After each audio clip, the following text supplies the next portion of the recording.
The maternity ward was alive with quiet anticipation. Couples filled the waiting room, some holding hands, others whispering nervously, their faces lit with both excitement and worry. The scent of antiseptic clung faintly in the air, mixing with the hum of fluorescent lights. Nancy adjusted the strap of her handbag as she walked beside Daniel, her husband, toward the reception desk. His presence, tall and steady, always gave her comfort. Today was supposed to be routine, just another prenatal checkup, another milestone on the journey they had been blessed to begin together. But before Nancy could reach the desk, her steps faltered. A voice cut through the calm atmosphere like a jagged piece of glass scraping against stone. "No.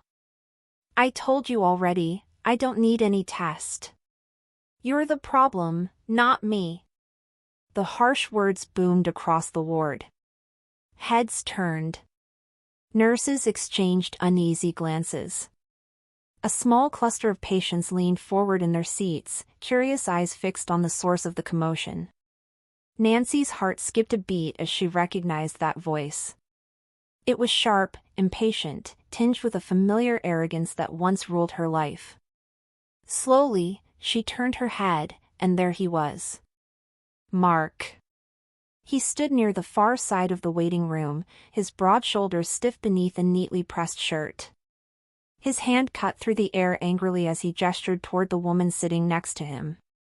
She was striking, with perfectly styled hair and heavy makeup, but her eyes were blazing with frustration. "Stop lying to yourself, Mark," the woman shot back, her voice shrill with emotion. "You keep blaming me, but I've done every test, every scan. I'm fine. It's you who won't even consider being checked. What kind of man refuses to find out the truth?"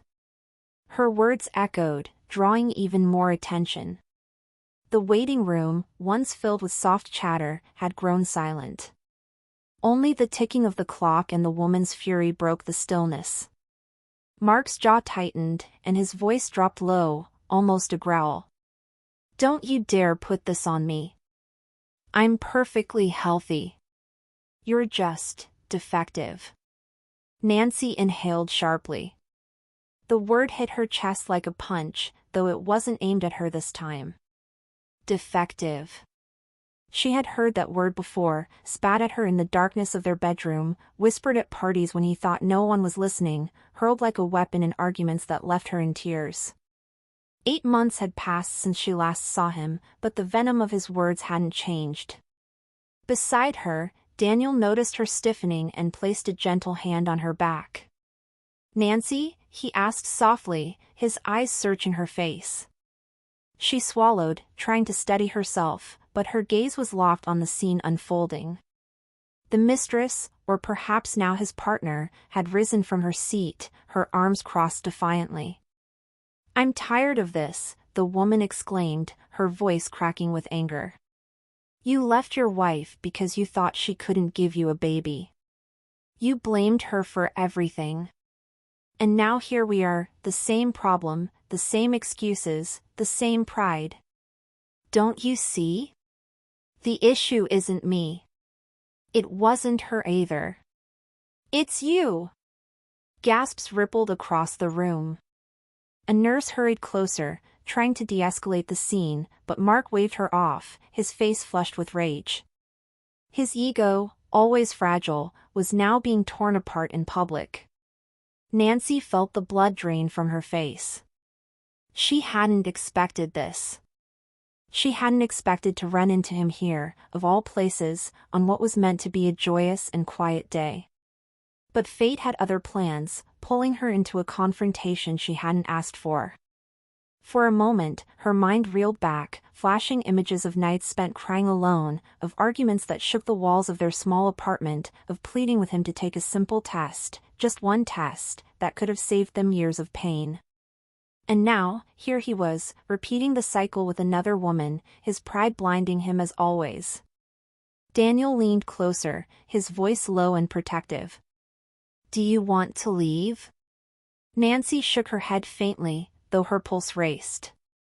She couldn't leave. Not yet. She needed to see this, needed to face it.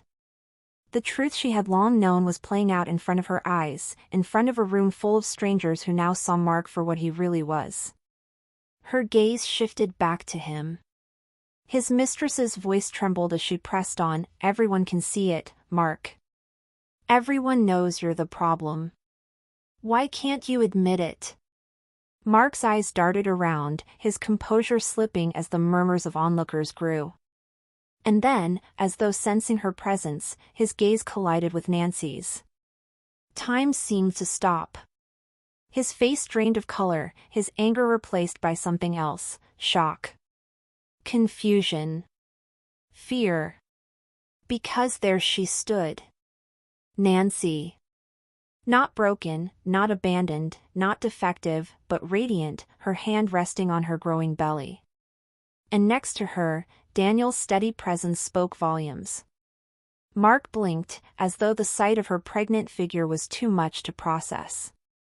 The woman he had once dismissed as incapable, the woman he had discarded so easily, was standing before him, glowing with life. And suddenly, his loud accusations seemed hollow, his pride unraveling in front of everyone. Nancy's lips parted, but she said nothing. She didn't need to. The truth was written across her body, across the supportive arm Daniel wrapped around her waist. The truth that Mark could no longer run from. The waiting room buzzed with whispers. Nurses pretended to be busy but couldn't hide their curious glances. Mark, once so sure of himself, stood frozen. His mistress glared at him with renewed fury, her accusations now fully justified. Nancy lowered her gaze briefly, drawing in a breath. She hadn't come here to prove anything to him. She hadn't come here to gloat or to wound. But fate had written this encounter for her, and it was only the beginning of what she needed to remember, of the journey that brought her here. And with that thought, the memories began to resurface. As the waiting room murmurs echoed in her ears, Nancy's thoughts drifted backward, pulled against her will into the shadows of her past. Seeing Mark again, watching him rage at another woman with the same words he had once hurled at her, peeled open wounds she thought had healed. She remembered their first year of marriage, when life still felt like it held promise. Mark had been charming then, attentive, affectionate, and eager to play the part of a doting husband. They had moved into a modest apartment with high hopes. Every conversation circled back to building a family. "I can't wait until we're parents," he would say, squeezing her hand. "You'll be such a good mother." At first, the months of trying were filled with optimism. Nancy kept track of her cycle, they joked about baby names, and friends teased them that they'd be announcing good news any day. But the months dragged on. 12 passed, then 18. The laughter faded. Their bedroom, once filled with tenderness, became a place of pressure and expectation. It was after their second anniversary that Mark's patience cracked. She could still picture the evening, the apartment dimly lit, dinner half-eaten on the table, the air thick with unspoken frustration. Mark set down his fork abruptly and stared at her with an intensity that made her stomach clench. "Why isn't it happening, Nancy?" His voice was tight, clipped, as if the question had been waiting to explode. She tried to meet his gaze. "Sometimes it just takes longer for couples. Maybe we should talk to a doctor." "I don't need a doctor." His fist slammed against the table, rattling the plates. "There's nothing wrong with me. If something's wrong, it's you." Her throat closed up at his words. She'd heard of men who were hesitant about fertility tests, but the venom in his tone made her shiver. She reached across the table, desperate to calm him. "Mark, please. It's not about blame. It could be either one of us. All I'm saying is we should find out, together. We owe it to ourselves." But he pulled his hand away, his eyes narrowing. "Don't you dare suggest I'm the problem. I'm fine. I've always been fine. You're the one who can't do the one thing a woman is supposed to do. The cruelty in that sentence had carved itself into her memory. She remembered going to bed in silence that night, lying awake as he turned his back on her. The arguments multiplied after that. Every month her period arrived like a silent accusation, and with it came Mark's simmering resentment. He would mock her tears, roll his eyes when she suggested medical advice, and mutter insults under his breath when friends announced their pregnancies. "You see how easy it is for them," he sneered once, after a neighbor brought home a newborn. "Why can't you do that for me? What good are you if you can't even give me a child?" Nancy tried everything. She changed her diet, took supplements, charted her ovulation with obsessive precision. She begged him again and again to get tested, to at least rule out the possibility. Each time, his temper flared. "You think I'm less of a man? Is that what you're saying?" he would roar, looming over her until she shrank back. It was easier to stay quiet. Easier to swallow her fear and humiliation than to provoke his rage. But silence has a way of suffocating a person. Over time, Nancy felt herself shrinking inside, her confidence eroded by his constant accusations. She stopped going out with friends, embarrassed by his gossip that she was barren. At family gatherings, he would make jokes at her expense, laughing loudly while she forced a smile to hide the tears burning her eyes. The breaking point came one evening after another failed month. She had approached him gently, holding the pamphlet from her doctor about fertility clinics. "Mark, I already had my tests done. Everything came back normal. Please, just, let's do this together. One test for you, and we'll know more." He snatched the paper from her hand and crumpled it, throwing it across the room. "You're pathetic, Nancy. Blaming me because you can't face the truth. I'm not wasting my time with some stupid test. The problem is you, and deep down you know it." She stood frozen, the sting of his words cutting deep. In that moment, she realized the truth she had been avoiding: Mark would never change. His pride was a wall she could not climb, his ego a weapon he would always use against her. The months that followed were filled with cold silences and explosive fights. He grew distant, spending more time away from home. Then one day, without warning, he announced he wanted out. "I need a real wife," he said cruelly, shoving papers across the table. "Someone who can actually give me a family. You'll never be enough." The divorce was swift, brutal in its simplicity. Just like that, years of love, or what she thought was love, crumbled to ashes. She was left alone, devastated, convinced for a time that maybe he was right. Maybe she was broken. And yet, here she was, 8 months later, standing in a maternity ward with a child growing inside her, loved and cherished by a man who treated her as precious. The irony wasn't lost on her. Mark's cruelty had driven her away, but fate had proven him wrong in the most undeniable way possible. And seeing him repeat the same toxic cycle with another woman only confirmed what she already knew: it had never been her fault. The memory faded, replaced by the present. She blinked, her hand instinctively brushing her belly. Daniel squeezed her hand gently, grounding her. Nancy exhaled slowly, her strength returning. The past had scarred her, yes. But it had also led her here, to the life, the love, and the family she deserved. The echo of Mark's voice lingered in Nancy's memory like an unwelcome ghost, but it no longer consumed her. Standing in the maternity ward, she realized how far she had come since the night she signed those divorce papers, broken and hollow. Back then, she believed her life had ended, that without a husband or a family, she was incomplete. But time has a way of softening wounds, and Nancy discovered strength she never thought she possessed. At first, survival was her only focus. The apartment they had once shared felt suffocating, each corner heavy with reminders of his disdain. She moved into a smaller place, one that was entirely her own. She painted the walls a soft cream, filled the shelves with books she had never had time to read, and bought herself a second-hand couch that became her favorite spot to curl up and breathe. It wasn't easy. Nights were lonely. Friends she once confided in fell silent, unsure how to comfort her. Family murmured pity. And still, Mark's whispers traveled through the community. "She couldn't give me kids," he would say, his arrogance disguised as wounded pride.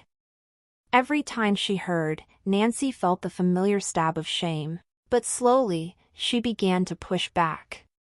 She threw herself into her work, taking extra hours at the marketing firm where she had always been reliable but overlooked.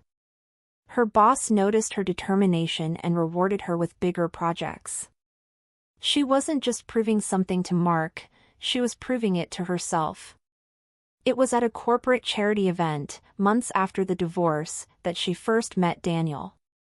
She remembered it vividly, a grand ballroom, chandeliers glittering overhead, and the sound of laughter echoing around her. Nancy hadn't wanted to go, but her colleague insisted.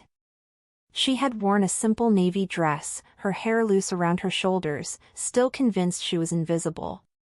Daniel, however, noticed her instantly. He wasn't the loudest man in the room, nor the one boasting about his wealth or accomplishments.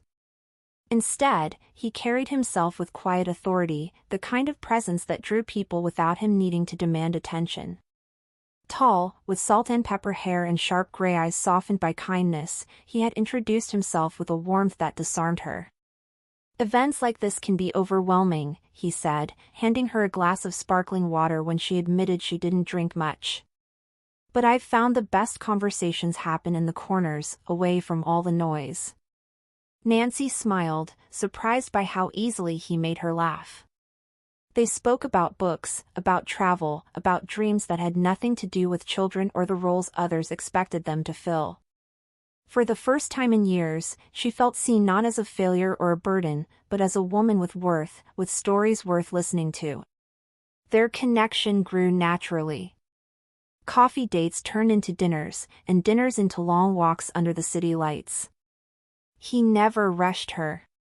He never pressed for details about Mark, though he sensed the shadows she carried. Instead, he offered presence, a steady, unshakable kindness that wrapped around her like safety. And then one evening, as they sat on a park bench watching the sunset, she found the courage to share her truth. Her voice trembled as she told him about Mark's accusations, about the infertility tests, about the way she had been discarded like she was nothing. She braced herself for pity, for judgment, for that flicker of doubt she had seen in so many others. But Daniel only took her hand. His thumb brushed gently over her knuckles. "Nancy," he said softly, "a man who blames a woman without looking at himself is no man at all. You are not broken. You never were." Tears slipped down her cheeks, but they were not tears of sorrow. They were tears of release, of finally believing what she had longed to hear. Their relationship blossomed from that moment forward, rooted in honesty and mutual respect. Nancy began to notice changes in herself. She laughed more freely. She carried herself taller. She rediscovered joy in little things, cooking a new recipe, tending to a small balcony garden, even waking early just to watch the sunrise. When Daniel proposed to her a year later, it wasn't in some grand, performative way. It was over breakfast, a diamond ring slipped into the rim of her coffee mug, his eyes watching hers with quiet certainty. "I don't need anything extravagant," he said when she gasped. "I just need you. Always." Nancy said yes through happy tears, her heart swelling with a sense of belonging she had never known. And then, when she discovered she was pregnant, the world shifted again. The moment she held the test in her hand, she couldn't stop trembling. Joy, disbelief, relief, it all washed over her. She thought of the years of shame, of Mark's cruel words echoing in her ears, and suddenly, they didn't matter anymore. Because now, here she was, carrying life, not defined by failure, but by love and possibility. Daniel had been ecstatic when she told him. He swept her into his arms, lifting her as though she weighed nothing, laughing with unfiltered joy. "We're going to be parents," he whispered into her hair. "And you're going to be the most incredible mother." Nancy believed him. For the first time, she truly believed it. And now, months later, standing in the maternity ward with her hand protectively resting on her belly, she understood how everything had led here. The pain, the betrayal, the lonely nights, they had forged her into someone stronger. When she looked at Daniel beside her, his steady presence grounding her in the chaos of seeing Mark again, she felt something she hadn't in years: peace. Mark's shadow no longer defined her. Love had. Life had. And nothing could take that away. The maternity ward was buzzing with the usual rhythm of expectant parents and anxious families. Nurses wheeled carts down the hall, the faint hum of monitors echoed behind closed doors, and the scent of disinfectant lingered in the air. Nancy sat beside Daniel, their hands intertwined, waiting for her name to be called. She felt a quiet anticipation in her chest, the kind that came with every checkup, each reminder that life was growing within her. But as the double doors at the far end of the corridor swung open, her breath caught. Mark. He stormed through, his jaw clenched tight, his hand tugging the arm of his new partner, Lila. Nancy recognized the woman from Whispers in Town, younger, striking, always draped in attention-seeking clothes. Yet her beauty was overshadowed now by her expression, sharp, furious, her voice rising high enough for everyone in the waiting area to hear. "You keep saying it's me," Lila spat, jerking free from his grasp. "But I've had my tests, Mark. I'm fine. The doctor says I'm perfectly healthy. So why won't you do yours?" Mark's face reddened, his eyes narrowing as he glanced around, realizing they had become the center of attention. But his pride would not allow him to bend. "I told you already," he barked. "There's nothing wrong with me. I'm fine. The problem isn't mine." Gasps and murmurs rippled across the room. A nurse shot them a warning look, but the scene only escalated. Lila folded her arms, her voice dripping with disdain. "Funny. That's exactly what you told your ex-wife, isn't it? That she was the problem?" The words struck like a bell, reverberating in Nancy's chest. For a moment she thought she had imagined them. But then Mark froze, and his eyes, those cold, familiar eyes, swept across the room. And landed on her. Nancy didn't flinch. She sat tall, her hand resting on her rounded stomach, Daniel's steady palm covering hers. The sight of her, glowing with health and expectation, hit Mark like a blow. His face drained of color, his lips parting soundlessly as the realization settled in. 8 months ago, he had left her broken, discarded, branded as barren. Now here she was, carrying the child of another man, a man who stood beside her with quiet strength, his presence commanding even without a single word. Nancy felt the room still around them. Mark's shock radiated like a crack in the air. Lila followed his gaze, her eyes widening as she pieced the truth together. "You mean," Lila turned on him, her voice sharp. "She's pregnant? With him?" She gestured toward Daniel, disbelief etched into her face. "So all this time, it wasn't her. It was you." The accusation sliced through the ward. Mark's nostrils flared, his chest heaving as though the walls were closing in. He opened his mouth, but no words came. The pride that had once made him untouchable now betrayed him, leaving him exposed before strangers, before Nancy, before himself. Nancy, however, felt no satisfaction in his humiliation. Instead, she felt an unexpected calm, a stillness that came from knowing the truth had finally spoken for itself. She didn't need to raise her voice, didn't need to gloat or strike him down. Her very existence in that moment, carrying life within her, was enough. Daniel leaned closer, his voice low but firm. "You don't have to look at him," he murmured. "He doesn't matter anymore." But Nancy did look. Not with bitterness, not with regret, but with the quiet strength of someone who had survived him. "Some things," she said softly, her words meant more for herself than for him, "have a way of revealing themselves in time." Mark's jaw tightened. For once, he couldn't argue. He couldn't deflect. His silence was louder than any denial he could muster. Lila, furious now, turned away from him and muttered loud enough for everyone to hear, "I won't waste another year on a man too cowardly to face the truth."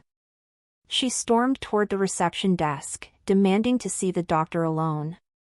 Mark remained frozen, his eyes flickering between Nancy's radiant smile and Daniel's protective stance. And then, without a word, he lowered his gaze, shoulders heavy with shame. The nurse finally called Nancy's name, breaking the tension like a snapped thread. Daniel helped her to her feet, his hand firm at the small of her back. Together, they walked past Mark, their steps unhurried, their dignity intact. As she passed him, Nancy caught the faintest flicker in his expression, not just shock, but envy. Envy of the love she had found, envy of the life she carried, envy of the peace that no longer included him. Nancy didn't linger. She walked forward, her chin high, her heart steady. Behind her, Mark was just a shadow, one she had already left far behind. And as the door closed behind her, leading her into the examination room with Daniel at her side, she knew this chapter was no longer about him. It was about her future. Her family. Her happiness. And nothing, not even Mark's bitter disbelief, could take that away. The late afternoon sun poured across the city as Nancy and Daniel stepped out of the hospital. The air smelled faintly of rain, fresh and cool, as if the world itself was washing away the dust of old memories. Daniel carried her handbag on one arm while keeping the other gently wrapped around her shoulders, guiding her toward the sleek black car waiting at the curb. Nancy paused for a moment before getting in, her gaze lifting toward the pale blue sky. The echoes of the scene in the maternity ward still lingered in her mind, Mark's raised voice, Lila's accusations, the heavy silence when truth had finally exposed him. For years, she had dreamed of that moment, the day his cruelty would be unmasked, when the blame he had piled onto her shoulders would crumble into dust. But standing there now, with her child stirring gently within her, she realized she didn't need vengeance. She didn't need to see him destroyed. What mattered was simple: she was free, loved, and finally building the family she had once thought impossible. Daniel opened the car door for her, his movements thoughtful and patient. "You okay?" he asked, his voice steady, lined with concern. Nancy slid into the seat and gave him a small smile. "I am," she replied softly. "More than I thought I'd be." As the car hummed to life and merged into traffic, she leaned her head against the cool glass of the window. The city blurred past, streets lined with shops, people carrying grocery bags, children tugging on their parents' hands. Ordinary life, unfolding in all its quiet beauty. For the first time in years, she felt like she was part of it again. Not hiding. Not diminished. Simply living. Her thoughts drifted back to the past, to nights filled with accusations and slammed doors, to the crushing silence when Mark would turn away from her in bed. She remembered how she had begged him once, just once, to take the test that might reveal the truth. And she remembered his laugh, sharp, cruel, filled with disdain. "Don't blame me for your failures, Nancy. A real woman knows how to give her husband a child." The words had carved scars into her heart. For a long time, she had believed them. She had believed she was broken, unworthy, less than the women around her. And yet, here she was now, carrying life inside her, glowing with health, cherished by a man who had never once doubted her worth. Nancy turned her head to look at Daniel. His profile was calm, focused on the road, but his hand reached across the console to cover hers. His thumb traced soft circles against her skin, wordless but full of meaning. He didn't have to say anything. His love was steady, unshaken, something she could lean on without fear of it collapsing beneath her. "Do you ever regret it?" she asked suddenly, her voice barely above a whisper. "That I went through all that before I found you?" Daniel glanced at her briefly, his eyes warm. "No," he said simply. "Because every path you walked led you here. To me. To us. And to this little one." He patted her stomach gently, his smile spreading. "That's what matters." Nancy felt tears prick her eyes, but they were not the tears of sorrow she had once known so well. They were tears of gratitude, of release. She squeezed his hand, grounding herself in his certainty. The memory of Mark's shocked face returned, but instead of fueling anger, it gave her a strange sense of peace. He had looked at her like a man facing a mirror he didn't want to see. His ego, his denials, his pride, all of it had collapsed in that instant. And though part of her once longed to shout at him, to tell him she had been right all along, she now understood she didn't need to. Life had spoken for her. The car turned onto a quieter road lined with trees whose branches bent toward each other, forming a green canopy. Sunlight filtered through the leaves, dappling Nancy's lap in shifting patterns. She rested a hand on her belly, feeling the faint flutter of movement beneath her palm. "Do you feel that?" she whispered. Daniel placed his hand gently over hers. His eyes widened with quiet joy as he felt the life inside her stir. "Yes," he breathed, his voice almost reverent. "Our baby's saying hello." Nancy laughed softly, the sound full and genuine. It was a laugh she hadn't recognized in herself for years, unburdened, free of fear. She closed her eyes for a moment, letting the rhythm of the car and the warmth of Daniel's hand anchor her. The past no longer had claws in her. The scars were there, yes, but they were no longer wounds. They were proof of survival. Proof of growth. Mark would go on, she supposed, still clinging to his pride, still refusing to face the truth. Perhaps one day he would change, but she doubted it. Men like him rarely did. And that was no longer her concern. Her concern was here. With Daniel. With their child. With the life ahead of them, one built not on cruelty or blame, but on trust, love, and hope. Nancy opened her eyes as the car slowed before their home. Daniel parked and hurried to her side, helping her out with the same care he always did. She smiled up at him, her heart swelling. "I used to think my story ended when Mark left me," she murmured. "But now I see, that was just the beginning." Daniel kissed her forehead, his voice low. "This is our story now. And it's only just starting." Nancy leaned into him, her hand once again resting on her belly, and for the first time in years, she felt whole. The shadows of yesterday had faded. What lay ahead was bright, full of promise. And as the evening sun painted the sky in shades of gold, Nancy knew with unshakable certainty, she was exactly where she was meant to be. What do you think of Nancy's journey? Should toxic people like Mark ever get a second chance, or do they always stay the same? Share your thoughts in the comments, and don't forget to subscribe for more powerful stories of resilience, love, and unexpected twists.